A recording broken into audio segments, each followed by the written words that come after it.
In this tutorial, we're going to look at how to achieve this effect. The animals are tracked using lockdown, and their alpha channel was created by pulling keys with a composite brush or rotoscoping inside a lockdown stabilized composition. Full disclosure, these shots were built using an alpha version of lockdown that has not yet been released to the public. These features will help get very smooth organic tracks. These features will be released as a free update in the future, however this tutorial will get you 95% of the way there using lockdown's current feature set. Let's get started. In order to do this shot, we're just going to use a smaller section so the tutorial can be faster. I'll apply lockdown to the shot, and then I'm going to find some points to track. I'm going to start with the shell and the body. These should be pretty easy and straightforward. So I'll control click.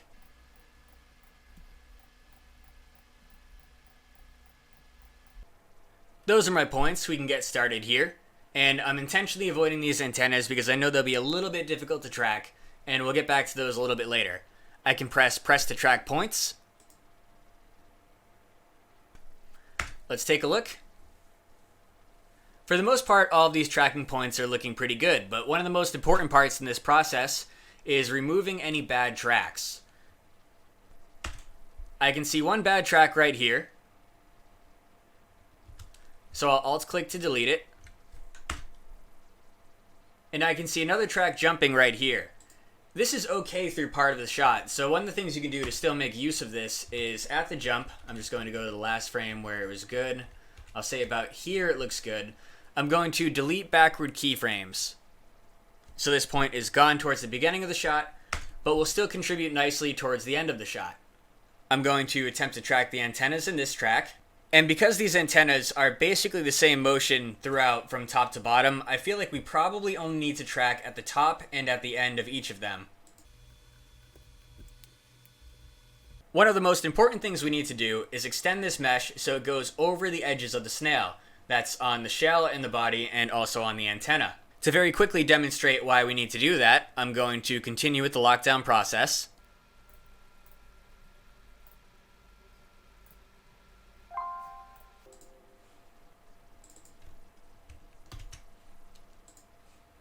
Moving into the comp and just putting on a sample texture. Tabbing back. We're going to need this texture to go over the edges of the shell, so that's why we're going to need to do some extensions here. I'm going to undo that and just go back to what I had. And when making extensions, it's probably easiest to break this up into separate points on separate layers that are grouped to part of the same object. So I'm going to break this up into 6 layers. Shell, neck, I guess, which is whatever this thing is here. And then we'll do the antennas 1, 2, 3, and 4.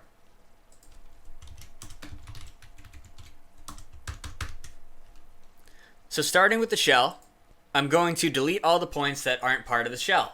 I'm going to make sure lockdown is selected, and then alt-click and drag, and delete those points that aren't part of the shell.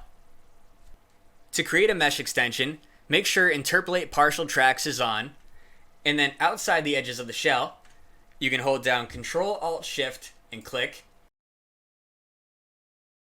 And now these extension points are following along on the outside of the shell. Next, let's move on to the neck. I'm going to solo the neck layer, and I'm going to delete all the keyframes that do not belong to the neck and the head, holding Alt, clicking and dragging.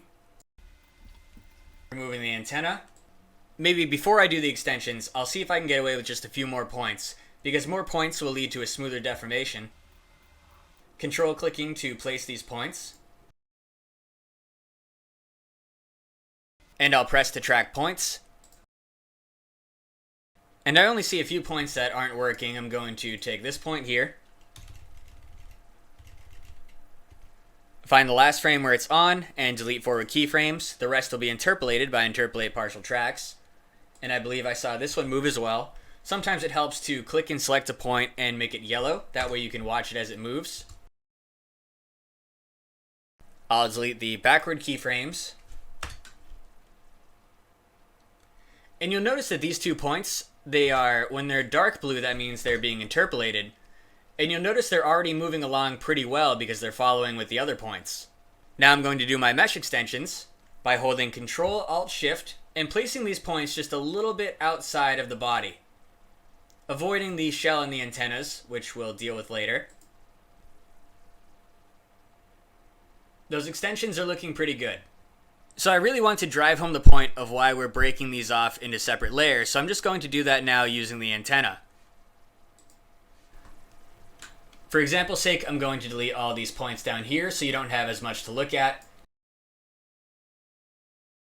And let's say I'm trying to use extension points on this antenna right here. If I hold down Control Alt Shift and click and try to stay relatively tight,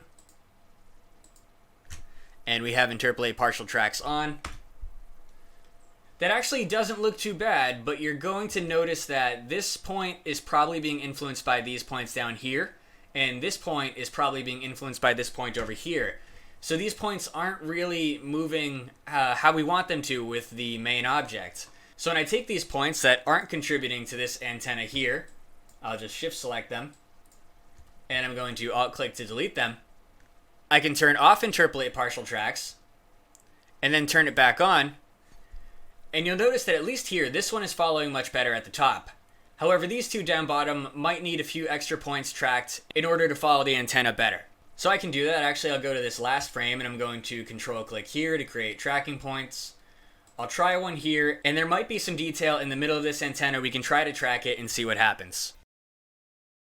I'd say these points in the extensions are mostly working. There's not going to be a lot of detail at the top, so I think it's okay that this point up here is kind of not rotating with the antenna as much. I will add just one more extension point here, and that will help get us the coverage that we need. I'm just going to time lapse through antenna 2, 3, and 4 because the process is exactly the same and you don't need to see it.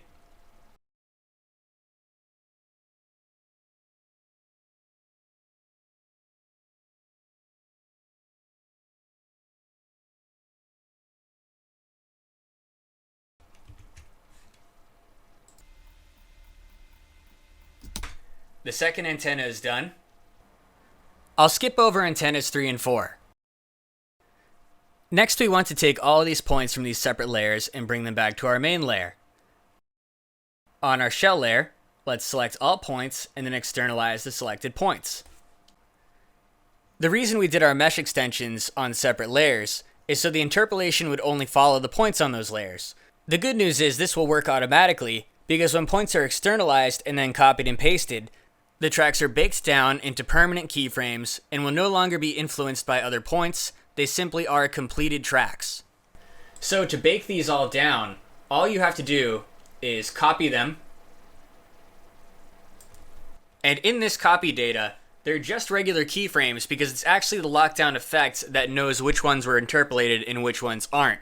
The interpolation info doesn't go along with the copy and paste. And just to kind of show that, when I paste these keyframes, they look like any other keyframe tracks, just having the frame data for each point in the X and the Y pixels.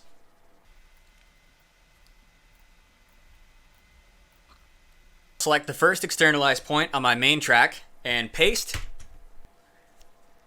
And that will paste all of them. And now the interpolation data has not followed over to this main instance. And these won't be moved when we go in and paste in the other tracks from the other layers.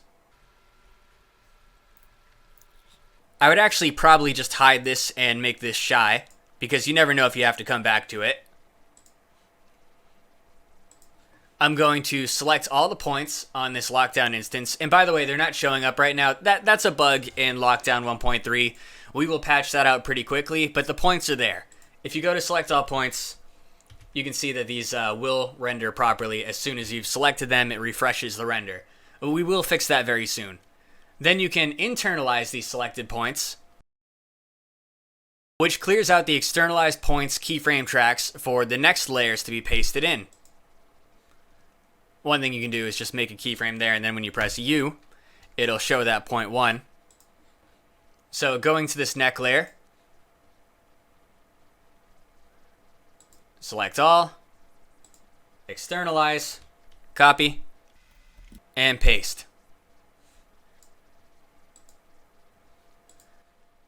Now moving back to my main instance, select all points, internalize, and these points are on the same layer, and they each have their extended mesh points without interfering with the other one's extended mesh points.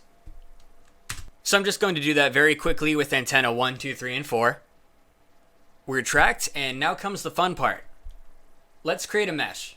So let's choose a frame that we think would be good to project our texture onto. I think this is a good frame because you can see some of the snail's face. I'm going to auto-triangulate the mesh, and just out of curiosity, I'm going to play this and look to see how the mesh is following. For the most part, it looks very good, except the only real glaring error I can see is on the first antenna. It looks like the triangulation was bad. So we can delete these edges by alt-clicking them. And we can click this point and Control-Shift-Click and connect these points, which feels a little bit more logical in terms of how that mesh will deform. I cut it out of the tutorial for time purposes, but I just went through and deleted some more of these edge connections that aren't going to be necessary. In my original project file, because this antenna crosses over the back of the neck here, and because this antenna and this antenna cross over the face, you're going to see an issue when it stabilizes. I'll press apply mesh on this frame, where because those areas cross over each other, the back of the snail's neck is moving past the antenna. And I'll just unapply the mesh, and you can basically see what's happening is that as this point and this point are moving over the back of the neck, they're moving it. So the way that you really would probably want to do this is I had it in layers just a moment ago, and I would have the face, which consists of the antenna and the face on one layer where that's in the foreground, and then I would have another layer of the neck behind that and just composite it in a more typical sense. But for simplicity of this tutorial, and since none of you are using this exact shot, we're just going to move forward with that little bit of slip and say that you can refer to my previous shot for if you wanted to be a perfectionist about it. And this time, I'm ready to hit the lockdown button. Let's move into this stabilized comp. We want to apply texture to this whole snail, and the first step is probably just to do a little bit of roto and keying. Now, because we're stabilized, this roto is going to be relatively painless.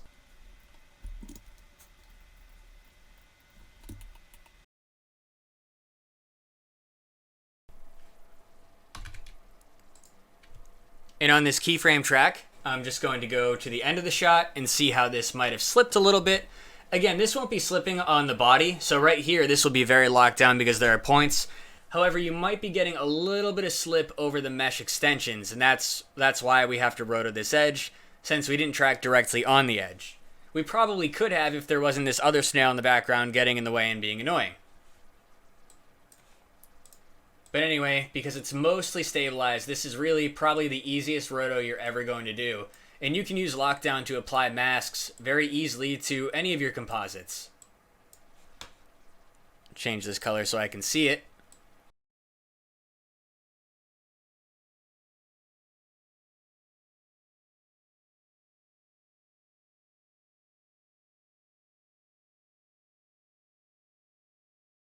I'd say this has been rotoed pretty well. I'm going to test this and see how it looks in the outer comp. I'm going to create a new solid and add some fractal noise here, and I'll use the mask above it as an alpha matte. In some ways this can be helpful because now I can see if I'm really rotoing tight to the edge or not.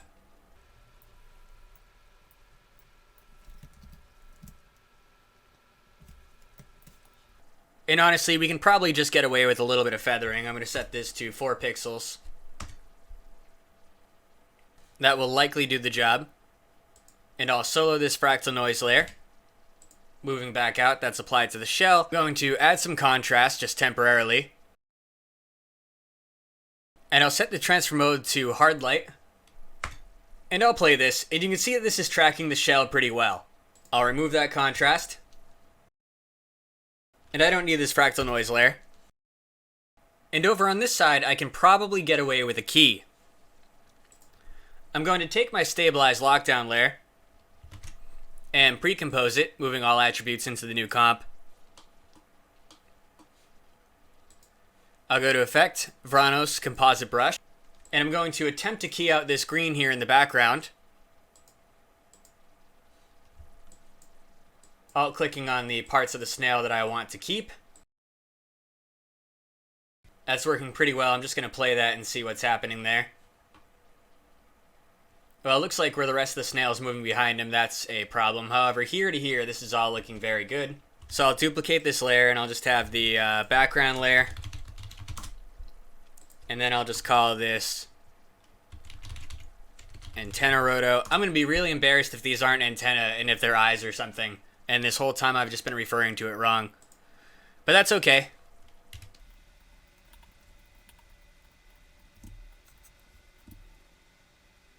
And my general strategy here is that I don't want to add in anything that I don't want.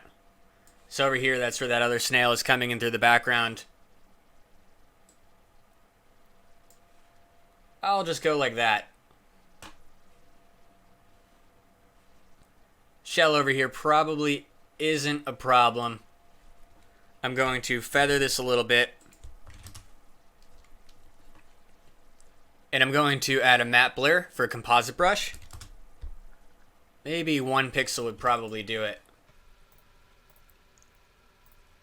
So we have this shell mask, which we hand rotoed, and then we have the antenna key. Between the two of these, this makes an alpha mask.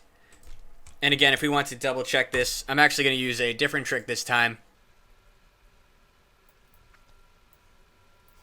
I'll put this fractal noise over the top with the preserve underlying transparency transfer mode. And I'll hide that reference. So now this is treating these two layers beneath it as a mask.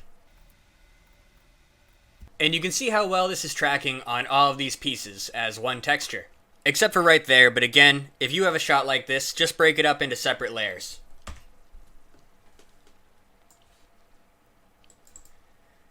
I don't want to spend all day on roto, so I'm just going to loosely mask in parts of the face and the lower antenna.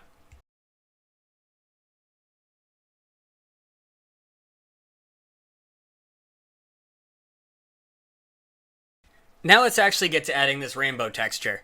This is the texture I used. I actually just got this from some stock website. And I put on a little bit of a color correct to it just to dull those purples. And then I have a waves layer here, which is using the radio waves effect. And that's just animating outward, acting as an alpha mask. And I have an adjustment layer, which is using that. And all that's doing is brightening this up. So that's how simple the animation is. Looking back at my original background, I'm just going to make this a guide layer. I'll drop my rainbow layer in.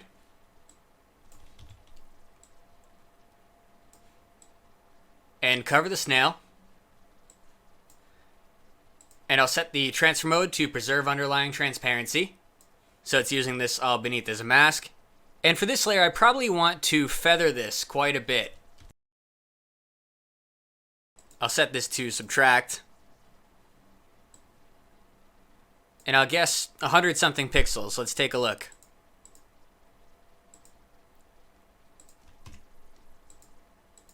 I'll set this to overlay. And you can already start to see this shot coming together. One thing that's helpful is to lock this comp. And then when you work inside of the stabilized comp, you can see how your changes are applying.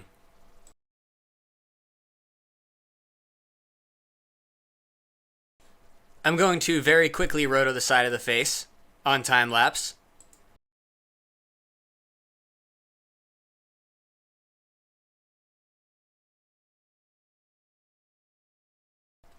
That's looking much better. And you'll notice that parts of the shell should be way more out of focus. I'll just look at this stabilized. Over here, this definitely needs to be out of focus. And the easy way to do this, again, is inside this stabilized pre-comp. I'm just going to use fast bokeh. Thanks, Satya, for giving me a license of this. You can actually create a depth map for this, but because this is so easy, I'm just going to be lazy with it.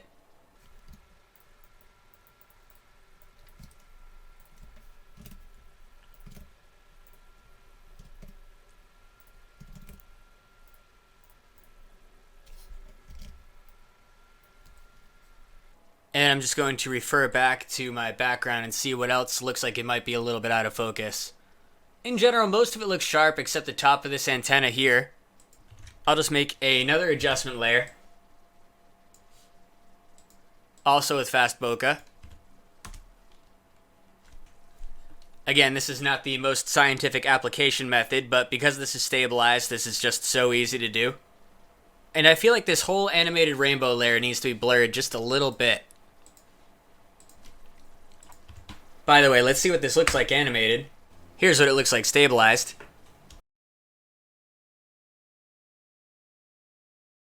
To finalize the look, it was basically just color correction and glow.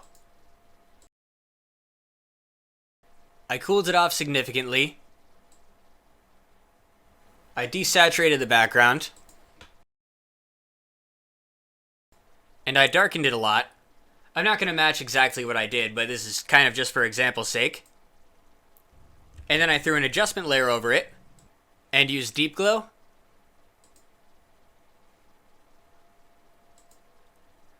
I set the threshold to about 80-ish, and that kind of got it so we were just glowing really, really heavy over that animated wave. And took down the exposure just a bit. And there you have it. So again, the main difference between the tutorial you just saw and the actual shot that I did was I spent a little bit more time layering things out. But these are the basic concepts that you can apply to any shot of your own. Here's the final.